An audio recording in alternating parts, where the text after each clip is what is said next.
शिरूर तालुक्याच्या पश्चिम पट्ट्यात विशेषतः कवठे येमाईच्या मुंजाळवाडी, ढगेमाथा, येडे बोराडे वस्तीत काल गुरुवारी सायंकाळी 4च्या दरम्यान झालेल्या अवकाळी गारांसह पडलेल्या तुफानी पावसाने जोरदार हजेरी लावत शेतकऱ्यांच्या पिकांना मोठा फटका दिला आहे। कांदा, केळी ही शेतामधील उभी पिके उद्ध्वस्त झाल्याने शेतकरी चिंतेत सापडले आहेत। सध्या तयार झालेला व हाताशी आलेला गहू काढण्यात शेतकरी व्यस्त असतानाच अवकाळीचा फटका बसला आहे।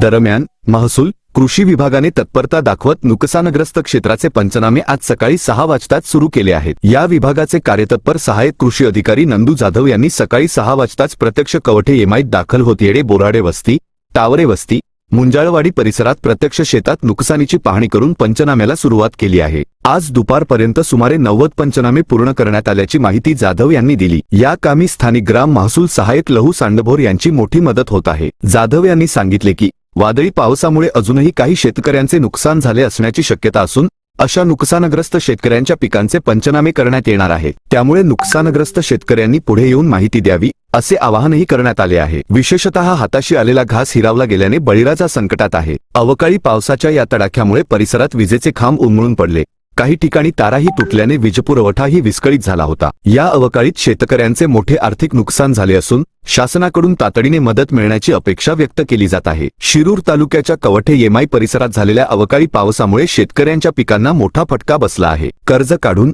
मेहनत घेऊन उभी केलेली पिके या पावसामुळे अक्षरशः उद्ध्वस्त झाली असून शेतकरी आर्थिक संकटात सापडले आहेत। पिकांवर केलेला खर्च, घेतलेले कर्ज आणि त्याची परतफेड कशी करायची असा गंभीर प्रश्न शेतकऱ्यांसमोर उभा आहे। आता जगायचे कसे, अशी हतबल भावना शेतकऱ्यांमध्ये व्यक्त होत आहे। या पार्श्वभूमीवर युवा क्रांती फाउंडेशन राष्ट्रीय किसान विकास मंचचे प्रदेशाध्यक्ष प्राध्यापक सुभाष शेटे यांनी शासनाकडे तातडीची मदत देण्याची मागणी केली आहे। नुकसानग्रस्त शेतकऱ्यांचे पंचनामे पूर्ण होताच त्यांना त्वरित नुकसान भरपाई देण्यात यावी असे त्यांनी आवाहन केले आहे। शासनाने परिस्थितीची गांभीर्याने दखल घेऊन शेतकऱ्यांना दिलासा देण्यासाठी तातडीने आर्थिक मदत जाहीर करावी अशी मागणी जोर धरत आहे। प्रतिनिधी प्राध्यापक सुभाष शेटे।